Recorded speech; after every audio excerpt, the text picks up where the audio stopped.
तानाशाही नहीं चलेगी, तानाशाही नहीं चलेगी, नहीं चलेगी, रोक तेरी तानाशाही नहीं चलेगी, नहीं चलेगी, रोक तेरी तानाशाही चलेगी। उम्र तेरे राज में अंधेरा ही अंधेरा है, उम्र तेरे राज में अंधेरा ही अंधेरा है। एनसी गवर्नमेंट हाय, हाय। एनसी सरकार हाय, हाय। उम्र सरकार हाय, हाय। उम्र सरकार हाय, हाय। उम्र सरकार हाय, हाय। उम्र तेरे राज में अंधेरा ही अंधेरा है। We want Justice. We want Justice. We want Justice. We want Justice. We want Justice. We want Justice. We want Justice. We want Justice. उम्र आप बिल्कुल ऑर्डिनरी क्राइम से ऑर्डिनरी लॉ से ट्रीट करना चाहिए, उसको भी अब पीएसए से धकेला जा रहा है और उसको पीएसए इम्पोज किया जाता है और उनको आप बिल्कुल ऑर्डिनरी क्राइम से ऑर्डिनरी लॉ से ट्रीट करना चाहिए, उसको भी अब पीएसए से धकेला जा रहा है और उसको पीएसए इम्पोज किया जाता है और उनको नजरबंद किया जाता है। जहां तक बिजली फीस की हाइक का ताल्लुक है,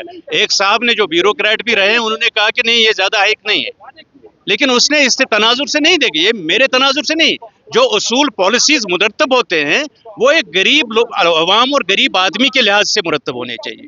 ये देखना चाहिए कि अगर उसको 30 रुपया माहाना हाइक होती है फीस में, उसके लिए एक अलमिया है, लिहाजा हमारा मौक़िफ़ ये रहेगा, या ज़मीन के मामलात हैं जहाँ लैंड रेवेन्यू एक्ट जो लेजिस्लेचर के बिल्कुल दायरे इख्तियार में, उन्होंने उसमें भी कोई तरमीम नहीं की। यहाँ के ज़मीनों का ताल्लुक है, यहाँ की ज़मीन हड़प की जा सकती है सरकार के ज़रिए और उसी कानून में वो इतना मुझे लगता है कि बास्टर्ड लॉ है और हैज़ार्डस लॉ है कि कहने की बात ही नहीं, पीएस से भी बदतर है, लेकिन उसमें भी इन्होंने कोई तरमीम नहीं की आज तक। जहाँ तक बिजली फीस का तब ये तो मुतल्लकन ये अनानियत मुतल्लकुल अनानियत है। तो मैं कहता हूँ कि हमें पीडीपी को कोई गुरेज नहीं होना चाहिए और ना है, हमें सड़कों पे आना चाहिए और हम आ रहे हैं अवामी मफाद के लिए और अवामी मुश्किलात को का इजाला करने के लिए। लेकिन एडमिनिस्ट्रेशन का भी हम मजम्मत करते हैं, उनकी भी हम मजम्मत करते हैं कि उन्होंने एक प्रोटेस्ट जो पीसफुल था, पुरअमन था, उसको आगे नहीं जाने दिया।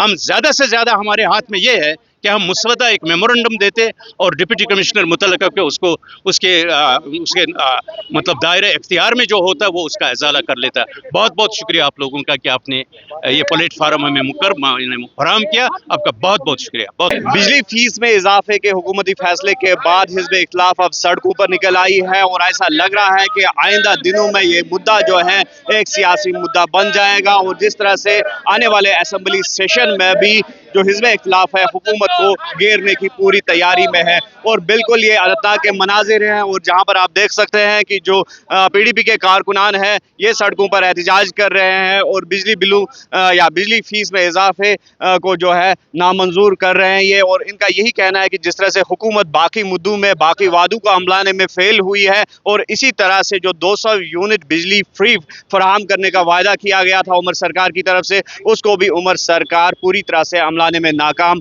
हो गई है। और सितम ज़रीफ़ी की बात यह है कि जो बिजली फ्री देने का वादा किया गया था उसको एक तरफा छोड़ के अब बिजली फीस में इजाफे का जो है हुक्मनामा सादर किया गया है। उर्दू इंडिया के लिए अनंतनाग से मुदस्सिर कादरी।